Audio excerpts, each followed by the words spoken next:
Hello and welcome back to another episode of Flights of Fancy, the Ukulele Podcast, where we talk to ukulele players and people in the ukulele world about whatever takes our fancy, really.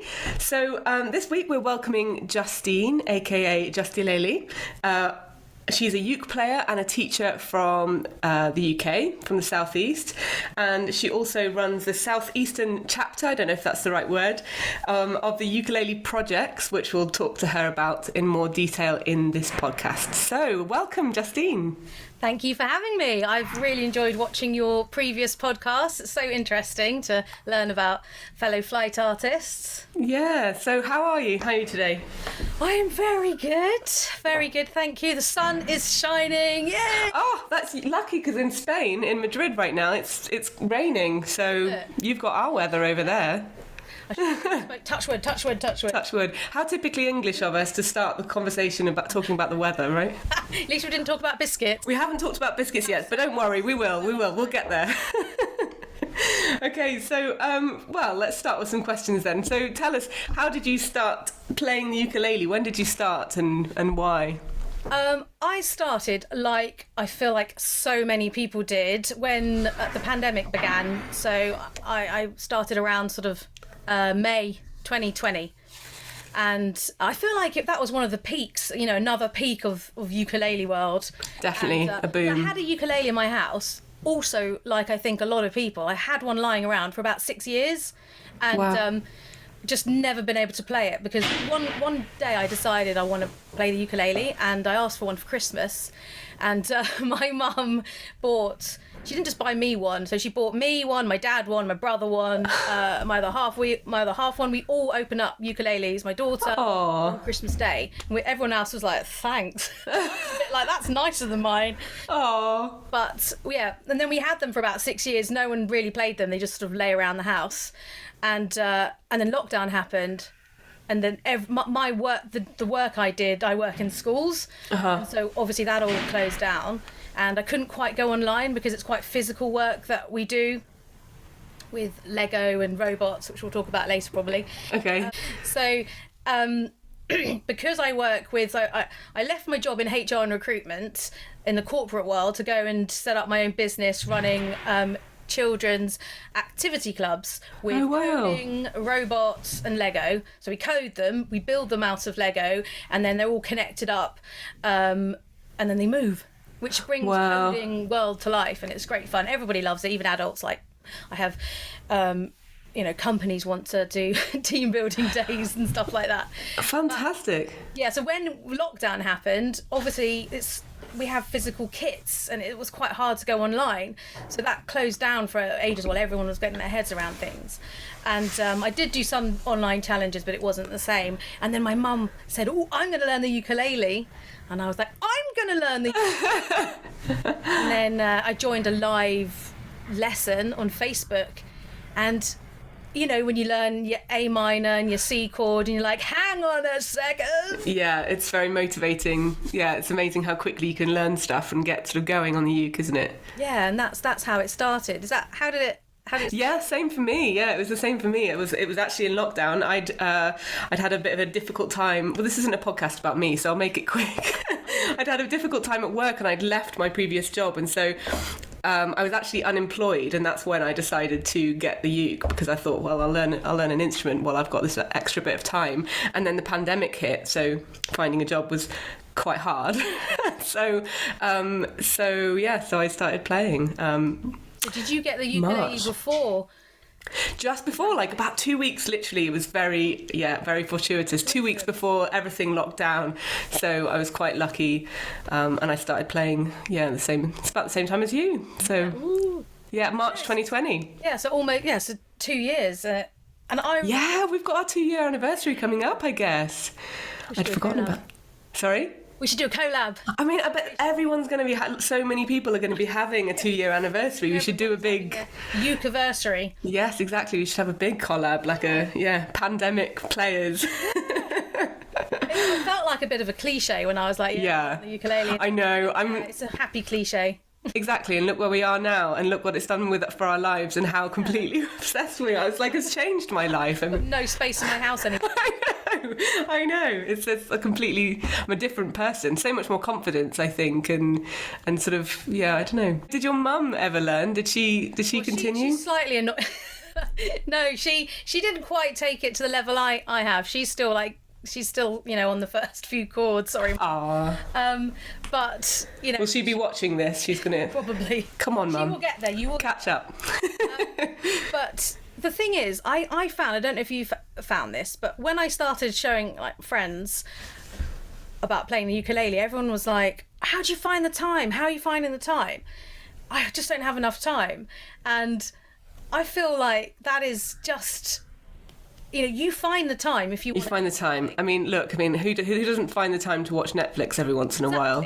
So I actually stopped watching. Everybody else was Netflix, all through lockdown. Yeah.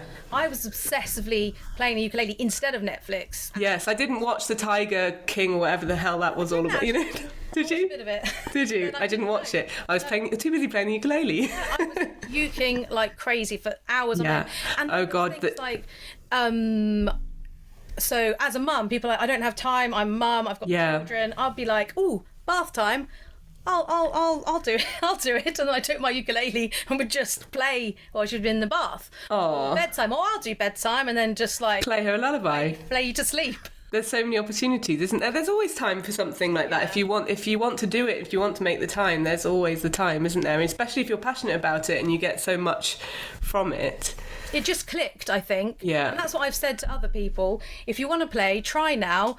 But if it doesn't click, don't worry. It took 6 years to click for me. I literally didn't play a thing until the pandemic started. So hopefully there's not going to be another pandemic to get the next wave of play. Yeah, the next. But one day, even if you have a ukulele at home because you want to play, one day you will pick it up and then it'll click and it'll be the right moment and then you'll play. Yeah. That's what I think will happen.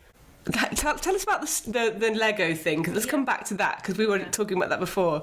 Because obviously, I think if anybody who's watching has seen Justine's Instagram channel, you will be aware of the strum bot, the famous strum bot who I love. So can you tell us a bit about that? So, in my day job, I was saying I run these children's clubs with Lego and coding, and because that stopped, we were just thinking, what are we going to do? What are we going to do? What should we do today? It's lockdown. So we just built, I wonder if you could build something to play the ukulele with out of Lego. And it's kind of more like a different type of Lego. It's like, so I'm not advertising it here, but it's like this type of Lego. Right. It's got like holes in it to put, it's like Technics Lego.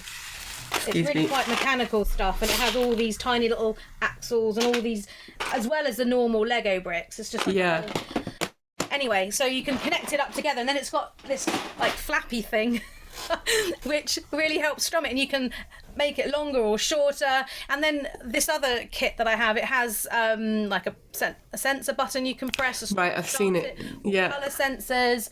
But it was just really fun. Yeah. And every time we build it, it's different each time, because we keep meaning, everyone says you've got to patent it. We can't patent it. Yeah, because out there. You designed it. Make it an app so that people can, which we will do. It's just a list of things to do.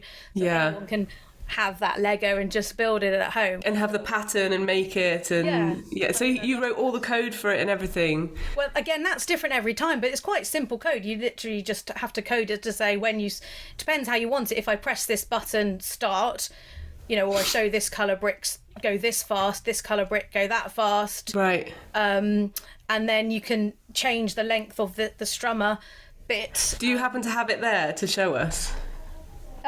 So I didn't build it today. I was hoping... Oh, so you don't have one always pre-built. You take it apart and then you start again. Yeah, because now I'm back at the club, running my clubs, and so the children use this and they're building different robots every week. So you have to take Strumbot apart and dismantle him. But this is like the hub. This is like the brain, okay? Oh, wow. That's why it's a really fun club, because everybody loves Lego. Everybody actually loves coding.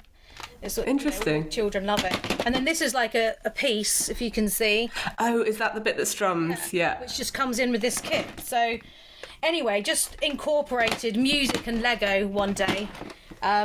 And the strum bot was born, and then Amazing. He's so good. yeah, it's so funny. People loved it. So Yeah. look out for we'll share how to build it at some point. That would be wonderful. Yeah, you should do a tutorial. Yeah. Because I bet so many people would want to build that strum bot. I mean, yeah, I bet it would be Lego really popular. Education really loved it and shared strum bot. Oh, did they? Yeah. That's so cool.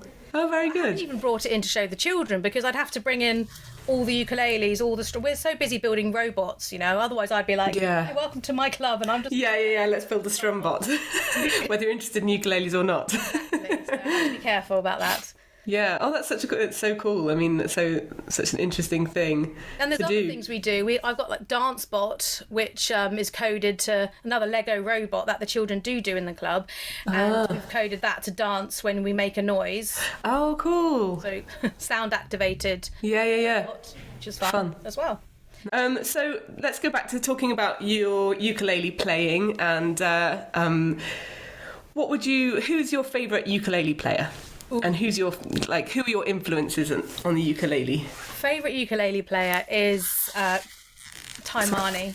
Oh, wow, yeah. I just couldn't believe it when I first discovered her, because when I first learned about the ukulele, always kind of thought of it a bit, like the George Formby style. Right. Ukulele Yeah, if you come from the UK, that's kind of the cachet that it has, isn't it? Yeah. And then I saw Taimani play it, and it's like, wow, you can take this instrument to somewhere on a completely other level. And Yeah. I've since discovered people like that on Instagram, like like Viggy and Sammy. Yeah. And Yeah. all the other people. I should now once you start mentioning one, I feel like I need to mention everyone. Yeah. Your list. We'll just spend the whole podcast just listing. Peter Moss, oh my gosh, who else did I say? Yeah. But they just take it to a whole other level, and then it makes you realise, so you can just play and strum and have fun, or you can, do all this crazy stuff as well, or do a mixture of both. And Yeah. that's why I love Taimani, because I saw her. She didn't have a big social media saw her? presence when she started. When the lockdown begun. She Oh, really? wasn't really that big on Instagram. Wow. So in the last 2 years, I didn't know that. Yeah. I had a friend when I first started send me her Tiny Desk concert. Have you seen that one? Yeah, Oh, it's so good, isn't it? The video. Yeah, it's such a beautiful, such a great concert. It's really one of my favourite Tiny Desks. That's so good. And I love her mashups as well, of like classical pieces, opera songs, and then, Yeah. Yeah, a far cry from George Formby, although I love George Formby, but I mean, it couldn't be more different. So she would be one of my favourite ukulele players, or the one. And also, and I'm not just saying this because we're doing a flight podcast, but Elise Eklund was one of the first. She was the first person I learnt all my first songs off. Oh, wow. Yeah, my daughter That's and I so cool. absolutely loved watching all of her videos, and because they're so fun. And then she does all these comedy sketches as well. Yeah. Then we'd be She's like, incredibly I'm doing ukulele entertaining. practice, and then we'd still be watching all of her other videos. Yeah. YouTube, wormhole. Yeah. Yeah. So quite different players, but I at least brought the playing to life for me, and then Taimani shows you where you can take it. Exactly, yeah. Sort Both of gives women you as well. Yeah. gives you a goal, something to work towards. But also, you've been learning body surfing, haven't you? Yes. So How's it going? It's actually, when I first did it, like the very first day, I was my right hand had to work differently to it usually works, and then also using my pinky to fret some of the strings, which I don't normally do that often, and it was everything hurt, like my wrists, my hands. I know that feeling. too long, and I couldn't even work out how to do it. But actually, I'm going to now say it's not that hard. Yeah. It is hard to make it sound good, but it's like anything's possible. Now I'm sort of a couple of weeks into practicing it, and I'm getting there, but Yeah, it's one of those songs, isn't it, that you sort of would chip away at, and like you go to bed, then you wake up and you try again the next day, and it's a little bit better, and your fingers are a little bit faster. It's a great song to learn to sort of really improve your skills. There's so many things that you're going to be learning from that song. Yeah, and you move. Or I'm just thinking about the first part. Can you play it? I've never played it, but I'm thinking about the I can't sing it, but how's it go? But just that kind of. There's another song that I did that had a similar kind of little riff, and using the 4 fingers kind of up and down the fretboard, and it took me a while at the beginning, and then it was such a useful exercise to sort of gain more independence, and particularly my little finger, as you say. And then it's repetitive though, so when I say it's not that hard, it is hard, obviously. But it's actually repeating patterns. Yeah. So once you've slowly learnt the beginning parts, that part. But I'm really struggling to get it all to fret cleanly. Yeah, okay, right. Yeah. But it's fun. So you've got to challenge yourself. That's the thing. So I just do loads of strumming and covers and things like that. But learning a harder song is keeps me off Netflix. Yeah, definitely. And I struggle to sort of do post stuff that I can actually do. So I don't post that much because I'd spend all my time like trying to figure out things that I can't do very well. And so it takes me so long to sort of develop. Play some really gorgeous pieces that I'm thinking, wow. Like detailed fingerstyle pieces. It's kind of thanks to Peter Moss, who's sort of taught me a few lovely arrangements that are just gorgeous. It's like taking it to that other level, which is just you don't have to do, but it's fun, isn't it? Yeah, it takes me longer to get a song out, but I enjoy the process. Are you taking part in the 100 Days Ukulele Challenge? I'm not, no. I never have the time to do that much, I think. Maybe it's something I should do, because it would force me to just be like, okay, I'll get a song together, but it has to be, it has to be something I can do and kind of work within my skills that I currently have. Are you doing it? Yes, so I didn't do it last year, and I was thinking, gosh, these people are mad, having to post every single day, but you don't have days. to. So I'm only going to share it every now and again, roughly around every 6 days. So do you have to do 100 songs? No. No? That's just what a lot of people do. Oh, wow. Okay. The point of it is to daily practice. Okay. Okay, so it's actually trying to... And so that's why I'm doing it this year. I am taking part because I want to learn body surfing by the end of the 100 days. Yeah. And I like to follow along live, but you don't have to. But that's why I like being part of the flight community, and I like Instagram. I like being part of a community and sort of go along the ride with people. So I'm sticking to the days. I've only shared 2 posts, and we're on something like day 12. Okay. Okay. I shared 1 post where I'd played it already for about 5 days, so it was already sort of sounding like something. And then I shared one recently that Flight shared, and it was just, where I'm playing it quite fast, that beginning bit, but it's not fretting nice, so I'm going to keep going. It's nice to see your progress. I love that you posting sort of, before it's finished, the progress steps. It's really lovely to see, and it's really kind of heartwarming, because we all go through those steps, and we all do it, but we don't always post it. No. Yeah, or I never post a perfect video, because I've decided that that's just never gonna. It just never happen, will it? Because when you've got the camera on, Sammy and I were talking about this. As soon as that camera goes on, you get really nervous, don't you? And Sammy says that he never posts a perfect.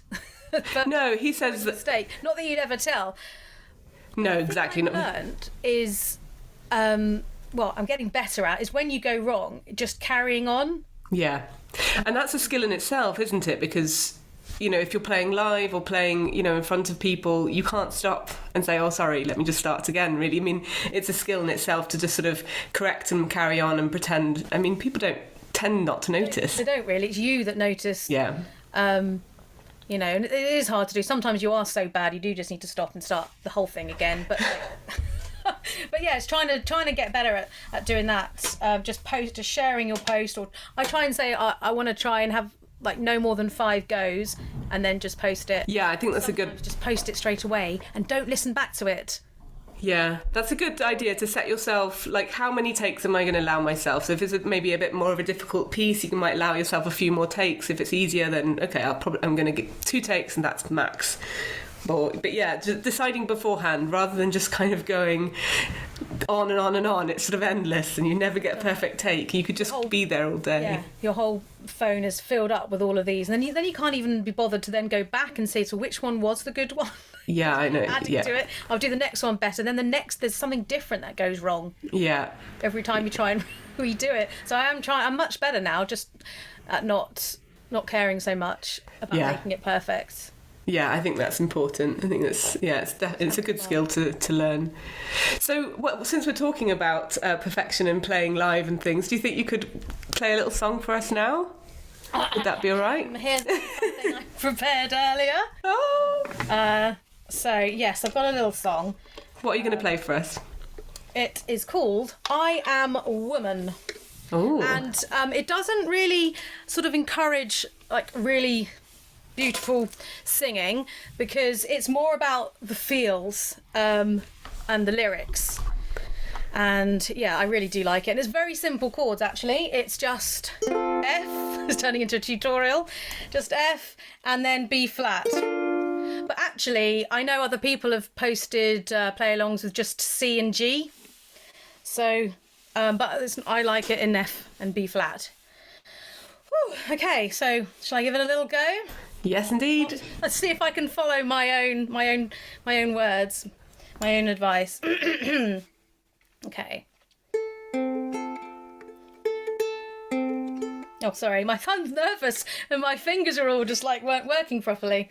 It's totally fine. We'll give you. How many takes would you like? 5. No.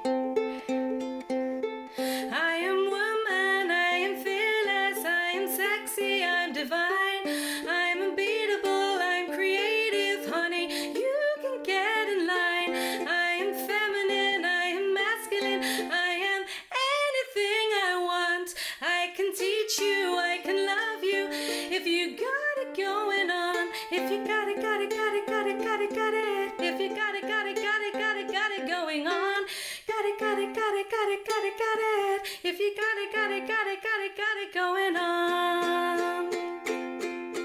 I am classy, I am modern, I live by my own design. I'm cherry, I'm lemon, I'm the sweetest key lime pie. I'm electric, I'm bass, I'm the beat of my own drum. I can make your goosebumps raise with the tracing of my thumb.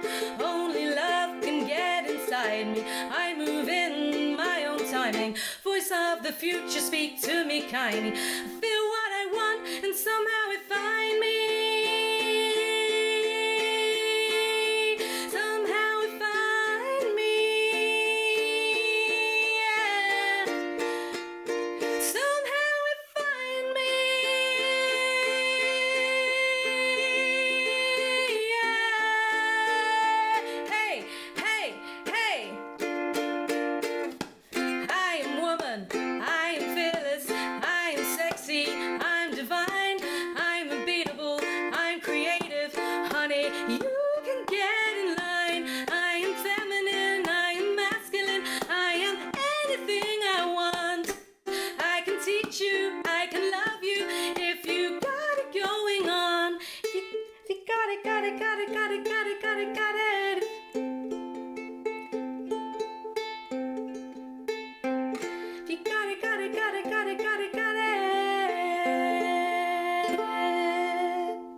Oops.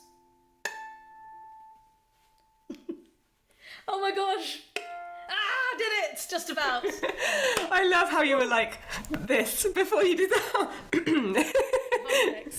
Well done. That's great. I love it. It's such a beautiful song. Like stage fright that I get, and I wasn't nervous at all. And then that's something that is important to get over. Yeah, I do the same. I'm exactly the same, and it's really difficult for me. I think performing. I'm not a big fan of it actually. I have a little band, and I love playing with the girls, and I love. But it's just.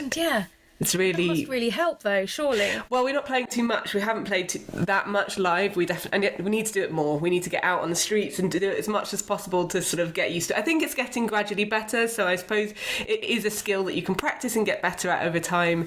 It's still pretty hard for me, though, still. No, But that was a beautiful song. Thank you so much for singing it for us. I love the dynamics. It sort of, gets it's quite sort of builds up and then, really kind of goes for it in the middle. I love, how you sing that middle section as well. It sounded really cool. Thank you very much. It's really good. Who's the song by? It's by Emmy Melly. Okay, I should probably know this, but on just before Christmas, actually. I think it's quite new, but it's quite big on TikTok and stuff like that. I'm sorry everyone watching, you have to watch me blow my nose every 5 minutes. I don't know what it is about the podcast, but every single time I film one of my eyes starts watering and I get a runny nose. I don't know why. It's just so annoying. So I do apologise for the tissues, guys. But yeah, no, that song's really lovely. I'll look it up. It sounds cool. Thank you. It's amazing, actually. But she sings it really raw, which is why I like it, because I'm not a professional singer. I just like singing. Yeah. I like people who just, sing something raw, because there are parts of it where she sounds like really beautiful, and other parts she's just like singing the words. Yeah, I think sometimes those moments when you're straining your voice or you're really pushing yourself to your limit is when you sound the best. Like, I mean, I don't know about you, that middle section of that song when you sort of, kind of the climax of the song, you sounded lovely there, like kind of pushing, and it sounded really good. Like, I don't know, I don't know much about singing, but I feel like that's what, if you're really, when you're kind of at the limit, it sounds amazing. I hope so. I hope it sounded nice, so thank you. You're welcome. Let's see, what else? I need to ask you lots more questions before we finish. So, can you tell us a bit about, I mentioned at the beginning that you are the Southeastern chapter, how do you say it, the Southeastern chapter of Projects. Southeast Ukulele Project. So can you tell us a bit about the projects and what you do with them? So the project was set up by a lady called Tara, who I met on Instagram online. Yeah. When my daughter won a ukulele through her kindness initiative. Oh. And so Tara set up the London Ukulele Project, but now we come under the umbrella or the name of the Ukulele Projects. Yeah. Because literally in the last year, she has broadened it and sort of asked, got more people into the fold, and so we have the Southeast Ukulele Project, which is where I cover, the Wales Ukulele Project, Scotland Ukulele Project, Saz. Flight Artist, Yes. Saz. And then we've got the East Midlands Ukulele Project as well. And then we have more areas that, need covering. Yeah, have it. Tara's goal is to have it in all the corners, just everywhere. Because what the whole point of the Ukulele Project is about bringing music to, making it accessible and bringing it to everybody. But most importantly, the goal is to combat loneliness through ukuleles. So a lot of what the project does is fundraising to raise money to donate ukuleles to people who wouldn't necessarily be able to have access to them. That's wonderful. So Tara has donated hundreds of ukuleles, and she's had a crowdfunder. And actually, underneath that blue thing in the corner, there are 6 donated flight ukuleles that I'm taking out I'm setting up a new mums and babies ukulele group. Oh, wonderful. And part of the course is they'll have a ukulele for the duration of the course. Oh, so that's really cool. People to help with loneliness, because being a new mum is a lonely time, and then you get to learn a musical instrument, so time for yourself. Yeah. But Tara has a great ukulele class with Age UK in Richmond. Right. So what we're trying to do, rather than just her in London trying to donate ukuleles everywhere, she's getting all these pockets of different projects to bring it out, make it more accessible, and that's what we're all doing. And I've got something really exciting happening with the Southeast Ukulele Project. We have donated 2 ukuleles to a local library. Tara's already got it started in Lambeth. Wonderful. Yeah, I've seen that. Yeah, I'm having it in Bracknell Library, and it's like a 3-floor massive library in the southeast. And they're going to have 2 ukuleles where you can loan them out for 3 weeks for free. Test and try ukulele, and which just kickstarts someone's journey. So that's wonderful. That's so cool. One.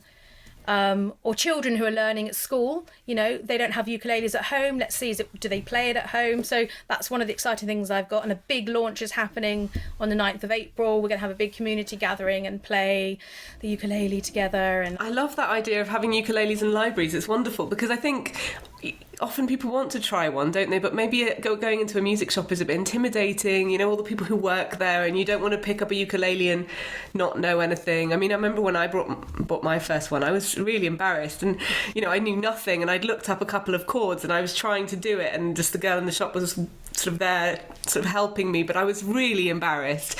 And it would have been Sorry? They're all professional musicians. Exactly, they're all musicians that work in music. Yeah, so, I mean, to go into a library to be able to take one home and try it out is wonderful. Yeah, that's such a... Yeah, it's so exciting. I just can't wait for the launch party as well. And then when is that? Pardon? The launch party, sorry. So the launch party will be, so we're having a launch party with the library to announce that you can loan the ukuleles. We're going quite big and trying to get lots of people in the local area to come and play.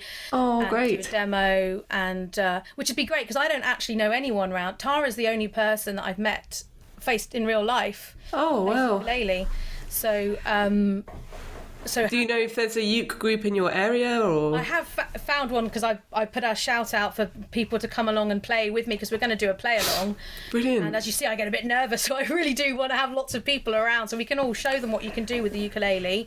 Then I'll be on hand to answer any questions to help them, and we're going to give them part of the loan package. They get the ukulele, and the Ukulele Projects have created a starter booklet that every time you get the ukulele, you get a booklet to take home with you.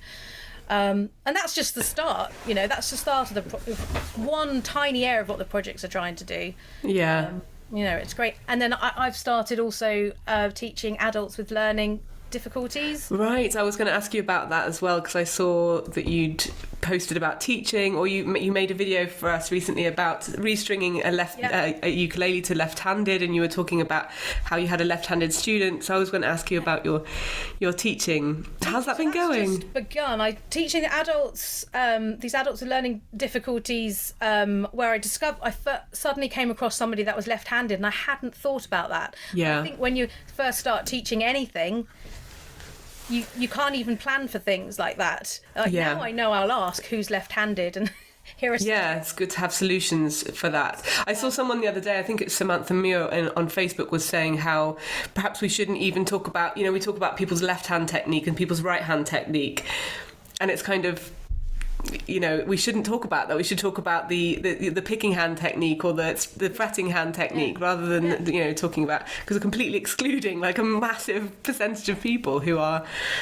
left-handed. So it was swapping the strings is just one of many ways that you can manage when you play it a different way. It just made it sound better, and then I could just tell everybody the same fret, the same string and everything. But it's great fun, and we've got a Jubilee concert. We're aiming to play a song for that, but it's very percussive with my my adults. That's great. We do a lot of percussive playing, so we might do a chord for a song, like, and then tap for the other chord they haven't learnt yet. Yeah, oh, brilliant. I mean, I think it's a really useful skill to learn at the beginning, and a lot of people don't, is spend time learning rhythm and learning different rhythms, and Yeah, that's a lot of fun with that. So really my teaching is just, I'm slowly getting there, because I've got so much other stuff to go on. I don't want to overcommit. Yeah. But I've got a school that's interested as well. So I've got to do some fundraising to get some ukuleles to bring to a local school, because ukulele is kind of taking over playing the recorder in school. Yes, the same here. Yeah. But now people are getting interested. But then it's, you need to get them.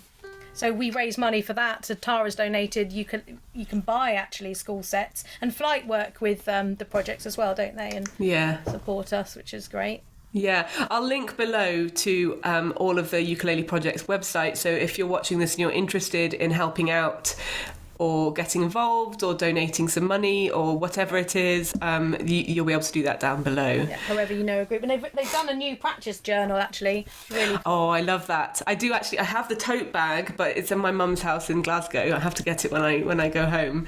But I have... Which is great, just to give you good habits, you see, if you're taking part. Really cool. And the other thing, we'd had loads of artists, like Sammy's one of them. He donated, he wrote us a finger style song to the Ukulele Projects, which is now, so lots of great artists have done that for us, and then it's in this book that you can again buy, but the money, all of the funds go towards donating ukuleles and helping us go out into the community. So, so you've got lots of merch that can things, so lovely ukulele merch. We should check that out in the links below and go get yourself some lovely merch or an amazing ukulele book.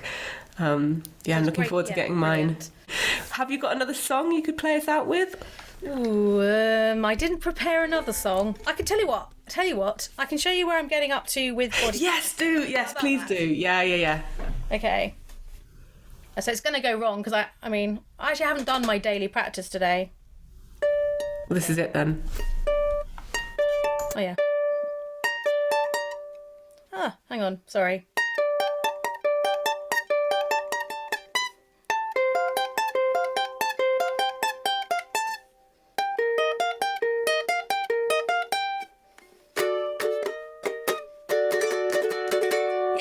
That bit, and then you go back and do that again, and then I haven't done all the other bits up there.